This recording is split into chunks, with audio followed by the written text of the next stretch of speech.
स्वागत है आपका नॉलेज वर्ल्ड यूट्यूब चैनल पर। आज साइंस का सेट नंबर 13 को स्टार्ट करते हैं। जो भी दोस्त नए हैं चैनल को सब्सक्राइब कर लें तथा जो भी पिछले वीडियो को नहीं देखे हैं तो वो चैनल के प्लेलिस्ट में जाकर के वीडियो को देख लें। चलिए पहला प्रश्न स्टार्ट करते हैं। आज का पहला प्रश्न है कि न्यूटन पर मीटर स्क्वायर डैश की अंतर्राष्ट्रीय इकाई है।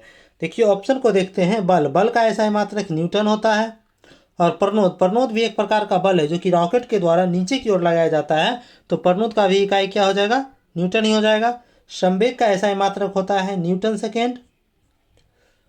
और दाब का ऐसा मात्रक पास्कल होता है।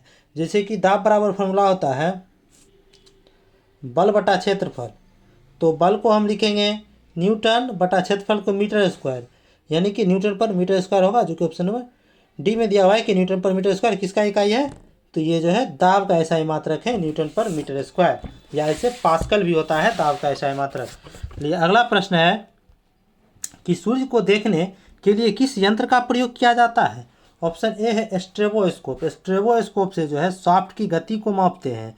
बी है कि टेलीस्कोप से दूर की वस्तु को देखते हैं। सी है हेलियोस्कोप से सूर्य के आकार को देखते हैं। डी है कि सन मीटर से सूर्य की क्षमता को मापते हैं।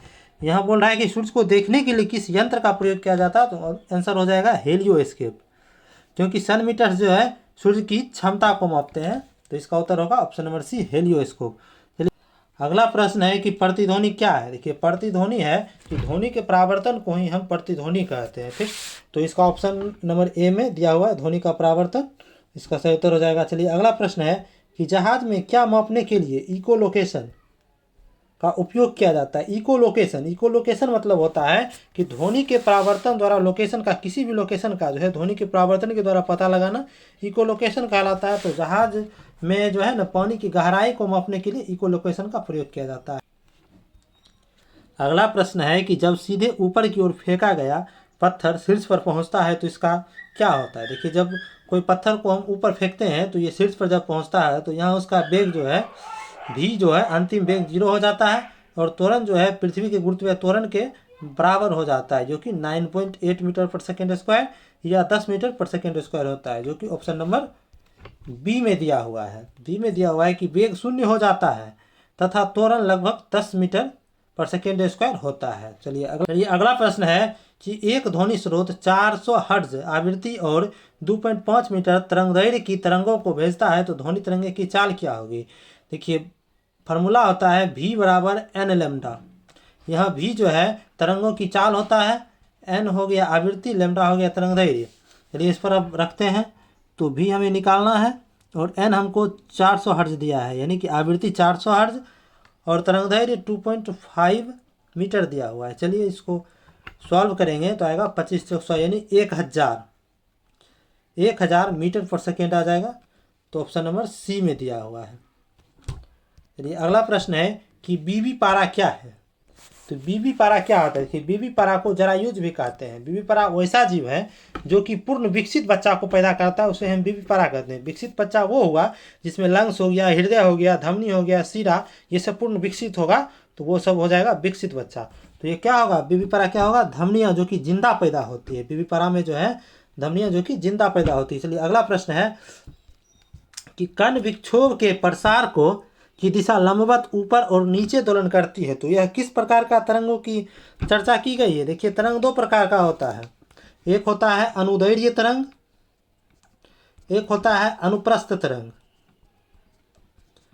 ये अनुदैर्घ्य तरंग जो होता है, ये जो अनुदैर्घ्य तरंग होता है ये समांतर गमन करता है अपनी दिशा में, और अनुप्रस्थ तरंग लंबवत गमन करता है। और अनुदैर्घ्य तरंग में जो है संपीड़न और विरलन का निर्माण होता है, और अनुप्रस्थ तरंग में श्रृंग और गर्त का निर्माण होता है। चलिए अब प्रश्न को देखते हैं। प्रश्न में कह रहा है कि विक्षोभ के प्रसार की दिशा में लंबवत ऊपर और नीचे की ओर दोलन करता है, तो लंबवत कौन सा करता है? तो ये लंबवत करता है अनुप्रस्थ तरंग। चलिए अगला प्रश्न है, निम्न में से किस तरंगों में संपीड़न और विरलन प्रतिक्रिया शामिल है? तो संपीड़न और विरलन किस में होता है? ये होता है अनुदैर्घ्य तरंग में संपीड़न और विरलन होता है। और पूछेगा अनुप्रस्थ तरंग में क्या होता है? तो उसमें श्रृंग और गर्त का निर्माण होता है। प्रश्न है कि एक अवतल दर्पण के वक्रता केंद्र पर एक वस्तु रखी गई है, तो इसका प्रतिबिंब कहाँ बनेगा? देखिए अवतल दर्पण में प्रतिबिंब कैसे बनता है। अवतल दर्पण है और ये हो गया इसका मुख्य फोकस। ये P हो गया पोल, यहाँ पोल हो जाएगा जिसे ध्रुव कहते हैं। यहाँ हो गया आपको फोकस बिंदु, ये हो गया आपको वक्रता केंद्र C, और यहाँ इन्फिनेटिव को रख लेते हैं। देखिए जब कोई भी वस्तु जो है इन्फिनेटिव पर रहेगा तो उसका प्रतिबिंब जो है फोकस पर बनेगा। जब कोई वस्तु इन्फिनेटिव और वक्रता केंद्र के बीच में रहेगा तो उसका प्रतिबिंब बनेगा वक्रता केंद्र और फोकस के बीच में। जब कोई वस्तु वक्रता केंद्र पर रहेगा तो उसका प्रतिबिंब वक्रता केंद्र पर ही बनेगा।